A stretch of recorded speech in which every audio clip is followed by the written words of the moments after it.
Just about after 7 o'clock this morning, officers were responded to this area for involving a mentally ill call of a mentally individual. And I'm going to let Chief Parker give you the details of what happened here. Chief. Thank you, Sheriff. So good morning. So like the Sheriff said, this morning, just after 7 a.m., officers were dispatched to a mentally ill person.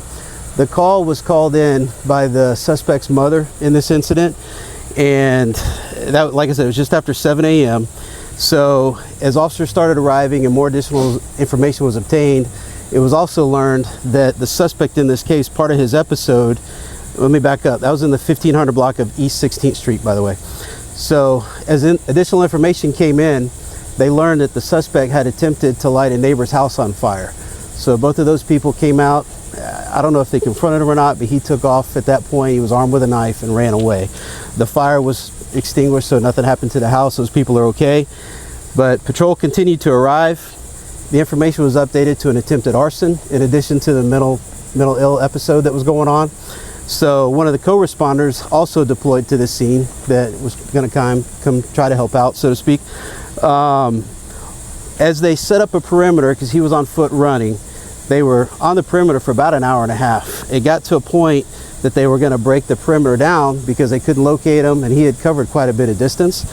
So at that point, the co-responder was on the scene with the suspect's family back at the location where it all started.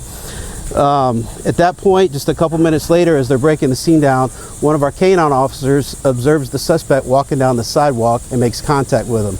The description had gone out. Our suspect had been shot in another incident as a victim previously, so he had some disfigurement in his face and scarring. So the canine officer immediately identified who it was, and he got out to make contact with him. He told him, hey, he called him by name. He said, stop, or I'm going to release the dog. You'll get dog bit. The suspect took off running with the knife.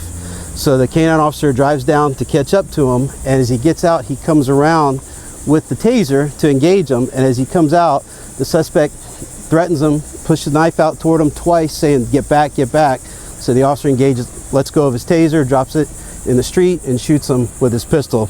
At that point, the suspect goes down on the sidewalk, and he just holds him with cover because he was not dead. He's waiting for additional officers to arrive so they could render medical aid. When the officers get there, they get a plan together. They go up, and he's still got the knife in his hand. So one of the officers covers his wrist with his foot, and they get the knife out of his hand, and they start to give medical aid to him at that point. The suspect did not survive the injuries, so he did not make it. I'm not going to give you the suspect's information because we still haven't done a next of kin notification, so we're still working on that. I can tell you he was a 30-year-old black male. I can release that. And our canine officer has been with us 11 years. His name is Caleb Bumgardner, and I'll spell the last name, Bumgarner. His ID number is 73993. It's his first officer-involved shooting. This is our 13th officer-involved shooting of the year. The state attorney is still on scene. They're doing their investigation. And as far as the suspect, like I said, I'm not releasing his information. He's a 30-year-old black male.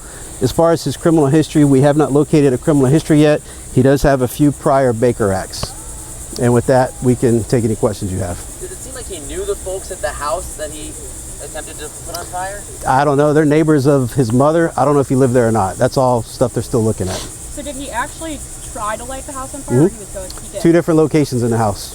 Of that house? Where was that house located? It's in the 1500 block of 16th Street. 1500 block, okay. And then how did we end here? This is where you found He just ran. He ran for an hour and a half, and they had the perimeter, and they kept losing sight. They had the perimeter, they expanded, and he ended up basically 10 blocks away is where all this happened. Was the taser actually used? No, he had the taser as he got out, and as he got to the front of the car, he's well within that reactionary gap, and the guy confronts him and points a knife at him 2 times saying, get back, get back. That's a lethal encounter. At that point, he goes to lethal force. So he dropped his taser right in the road and went to his firearm.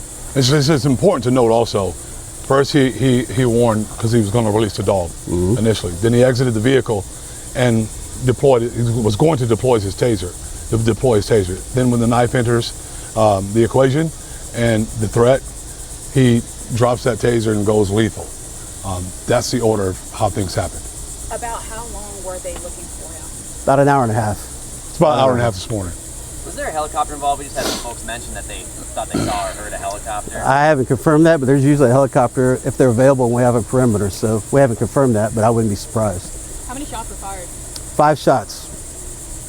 And just wanted to ask about Longbranch Elementary. I know it's kind of a couple blocks away. Is there a soft lockdown or anything going on at the school? They're not in any danger at all whatsoever. They were never in any danger. Does JSO have I know you probably have a protocol with someone, you get a call about being mentally ill in a sense, but can you just describe, I guess, that maybe there's a fine line in terms of when there's a threat versus someone mentally ill and how to deal with that? Sure. So we have the co-responder program you guys all know about, right? So if it's not a violent situation, we'll deploy the co-responders. We're not going to put them in a situation, the sheriff's mentioned that at the town halls that we just had, we're not going to put a citizen in a violent situation where they become a victim of something.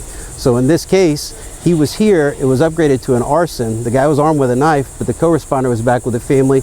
I'm assuming and I haven't talked to them, but I'm assuming they're trying to get background information, anything that'll help kind of end this peacefully, right?